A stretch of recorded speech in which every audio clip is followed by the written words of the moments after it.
Welcome to STV. నా పేరు శ్రావ్య. Bulletin లో అప్డేట్స్ చూద్దాం.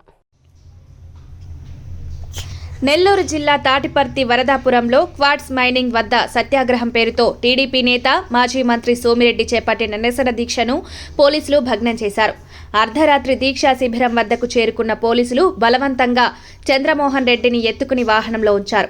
పార్టీ నాయకులు కార్యకర్తలు అడ్డుకునే ప్రయత్నం చేయగా లాఠీ చార్జ్ చేసి సోమిరెడ్డిని ఆయన ఇంటి వద్ద వదిలి వెనుతిరిగారు.